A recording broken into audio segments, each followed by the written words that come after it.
Hi friends, வாங்க வணக்கம். இன்றைக்கி ஒரு சின்ன டிப்ஸ் ஒன்று. என்ன டிப்ஸுன்னா, நீங்கள் கருவேப்பிலை செடி வளர்க்கலாம், இல்லை பெரிய மரமாக கூட இருக்கலாம். அப்படி இல்லைனா கருவேப்பிலை கன்று வைக்கலாம், நடலாம், நமக்கு கருவேப்பிலை பயன்படும் அப்படின்னு சொல்லி நினைக்கிறவங்களுக்கும் இந்த வீடியோ.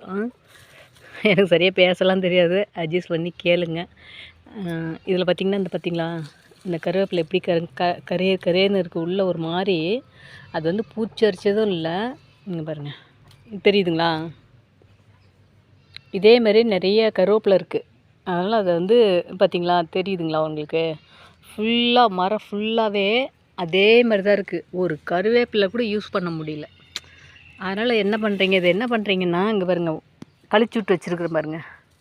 சைடில் கழிச்சு விட்டு இந்த முகனியை உடச்சி விட்டிங்கன்னா, இங்கே பார்த்திங்களா, நான் இது முந்தா நேற்று உடச்சி விட்டேன்.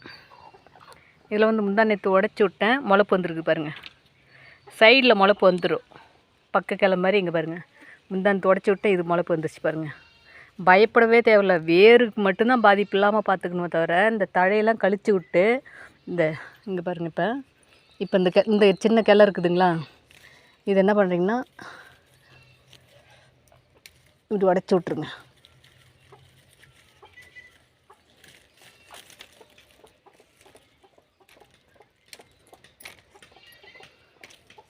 இது இதே பாருங்க, 2 நாள் கழிச்சு நல்லா முளைப்பு வந்துடும். சைடெலாம் இங்கே பாருங்கள், சைடில் முளைப்பு வந்துடும். இதே பாருங்கள், இதுவும் உருவி விட்டு உடச்சி விட்டேன், முளைப்பு வந்துருச்சு பாருங்கள். சைடில் நான் உடச்சது என்னமோ இந்த சைடு, ஆனால் முளைப்பு என்னமோ பக்கத்தில். அதுமாரி துளுத்து வந்துடும். பாருங்கள், இதெல்லாம் கூட உடச்சி விட்டேன். அது ஒன்றுமே பண்ண தேவையில்ல, அழகாக உடச்சி விட்டாவே போதும்.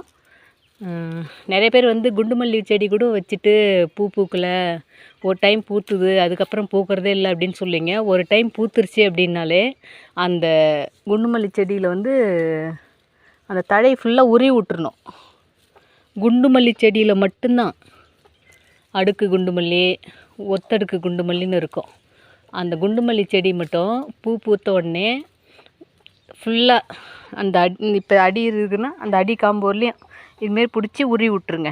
அவ்வளோதான். திரும்ப புதுசாக தழை முளைச்சி நிறைய பூ வைக்கும். ஏற்கனவே வச்சுக்கிட்டு இருந்த விட நிறைய பூ வைக்கும். பார்த்திங்களா? இதெல்லாம் சரி, இதில் கொஞ்சம் துளுத்து வந்ததுக்கப்புறம் இதெல்லாம் உடச்சிக்கலாம். இதெல்லாம் இதெல்லாம் நான் உடச்சி விட்டேன். இந்த துளி இருக்குது பார்த்திங்களா, இதெல்லாம் நான் உடச்சி விட்டு வந்தது. அநியாயத்துக்கு ஃபுல்லாக கருப்பாக இருக்குது. கருவேப்பிலை யூஸ் பண்ண முடியல. ஒரு நாள் நான் கருவேப்பிலை இல்லாமலே ஒரு நாள் சமையல் செஞ்சேன் பாருங்கள். எனக்கு காட்டு கொட்டாங்கிறதெல்லாம் வெளியில் இங்கே கடைக்கு இதுக்காகலாம் போக முடியாது. ஊருக்குள்ளே இருந்தால் பக்கத்தில் கடை இருக்கும், ஓடி போய் அடுத்த முக்கில் கூட கடை இருக்கும், ஒரே ஓட்டம் ஓடி போய் வாங்கிட்டு வந்தேன். ஆனால் இங்கே தான் காட்டு கொட்டா, குறைஞ்சபட்சம் ஒரு 2 கிலோமீட்டர் நடந்து போனால் தான் கடைக்கு போகலாம். கொழுந்து பார்த்திங்களா, அதுமாரி ஒன்றாகாது. இந்த சைடு கிளெல்லாம் இதுமாரி சைடு கிளெல்லாம் கழிச்சு விட்ருங்க. கழிச்சு விட்டு இப்போ இதையே பாருங்கள், இது முளைப்பு வந்துருக்குதான், இருந்தாலும் காட்டுறேன். இதுமாரி ஃபுல்லாக உடச்சி விட்டிங்கன்னா, இதுமாரி உடச்சி விட்டிங்கன்னா அடுத்து இந்த கிளையெல்லாம் பக்கத்தில் வந்துடும். எனக்கு தெரிஞ்ச டிப்ஸுப்பா இது. நிறைய பேருக்கு தெரியும், தெரியாதவங்களும் இருப்பாங்க, அதுக்காக போடுறது தான். சரிங்களா? பாய்ப்பா.